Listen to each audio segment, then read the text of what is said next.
Hello everyone, and welcome to another video presentation, courtesy of the University of North Texas Physics Department, with the assistance of the Physics Demo Room.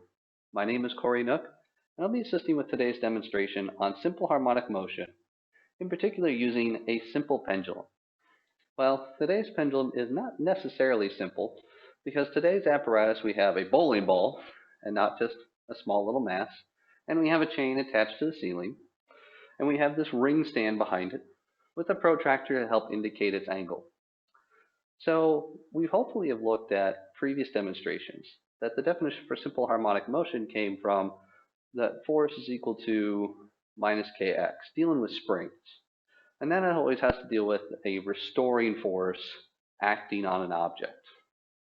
So how does a pendulum have a restoring force on it? And in that case, that's always due to the acceleration due to gravity is always pointing downwards. But as soon as we have this offset from 0 degrees, we have that force that's acting on this pendulum both left and when it goes right of center. It's always trying to act towards the center because that's where the force is going to be pointing straight down the most. Now, with this, if we are trying to look at the frequency or the angular frequency that this is moving, because of, well, whenever we deal with simple harmonic motion, we usually talk about omega, its angular frequency. In the relation for a simple pendulum, the angular frequency is equal to the square root of g over L, whereas L is just the length of the pendulum itself from the actual pivot point.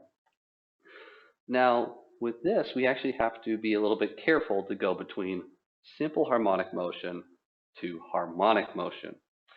So remember, harmonic motion is any pattern that repeats itself, as long as it's the same pattern.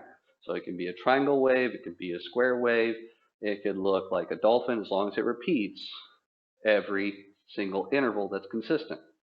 Whereas simple harmonic motion is always a sinusoidal wave. Now you might be asking, well, okay, how is this experiment? We're going to confirm we have simple harmonic motion. Is by moving this bowling ball within 10 degrees from the middle or less. If we go beyond that, that's when we start to get closer to the realm of just harmonic motion, and our relationship for omega is equal to square root of g over L is not really true anymore. So let's move this bowling ball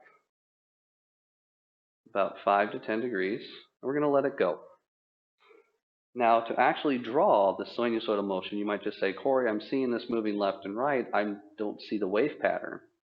Well, that's because if I was only looking in the, let's say, the x direction and not the y, if I was just plotting with respect to the x direction where 0 is the middle, and then I was looking at time as my x-axis, whereas position is my y-axis, I would see a positive position, 0 negative position, 0 positive position, 0 negative position, as my time axis is what we maybe have seen in other simple harmonic motion graphs.